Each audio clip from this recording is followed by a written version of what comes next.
Well, the Kenya National Highways Authority is on the spot in a case involving a 7-year-old girl after a lorry hit and killed her. The driver of the lorry says that officers from Kenha allegedly set up spikes along the road he was traveling on, causing him to lose control and hit the innocent girl.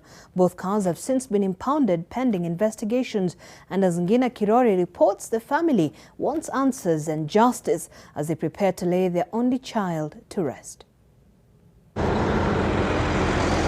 The journey of April 13, 2022 began like any other that Kevin, not his real name, had taken several times in the past year along this road in Athi River. He would arrive at this cement plant to pick up a consignment destined for Makueni. But just as he hit this downward slope, tragedy would strike, resulting in the death of an innocent 7-year-old girl. Nilipofika mahali kunaitwa Kenya, ndio niliona pickup type ya double cab ikipita mbele yangu. Kabla tusonge kidogo ikanirushia chuma. Ukatoka kushika wanaume wawili wakiwa na kila mmoja chuma yake, wakanitupia. Mmoja ikapata mguu ya mbele, hapo ndio nilianza cruise control mpaka nikaenda kuingia kwa shimo. Huyo mtoto ni kama nilipita na yeye mpaka kwa hiyo shimo. This is the wreckage left behind bearing the ghastly scars of what took place on the fateful day. Witnesses corroborate that they saw a double cab throwing metal spikes onto the road before the truck ran over them. Kevin says that had the officer stopped him properly, all this would have been avoided.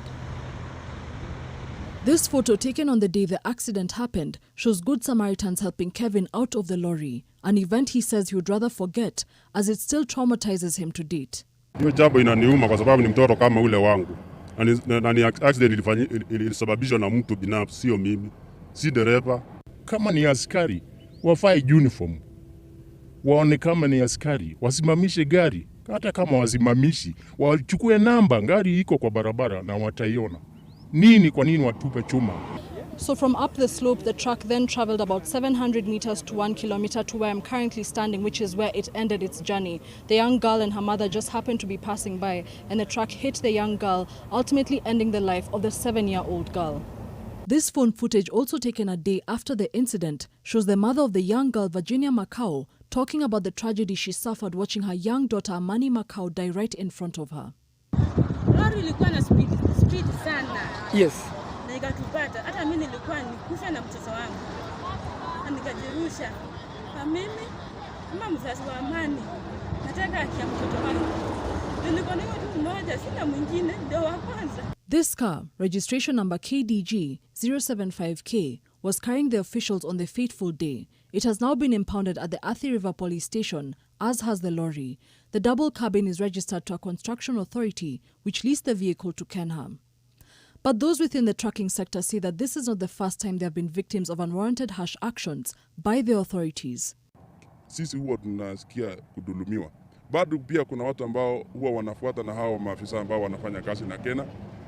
Kuna incident pande ya Kajiado County, kuna rafiki yetu ambaye gari yake ilipigwa risasi miguu. Kama gari imekataa kusimama na wewe ni afisa wa Kenha ama traffic, hakuna sheria inasema tupia gari spikes ama tupia chuma ikasimama. Chukua number plates, then fuatilia. An officer who chose to speak off camera says the case has already been forwarded to the Director of Public Prosecutions. NTV has reached out to the Kenya National Highways Authority for their account of the events, but there has been no response. The family of Amani Macau is calling for justice as they continue with the burial preparations for the 7-year-old girl who is their only child. Kenha Kirori, NTV.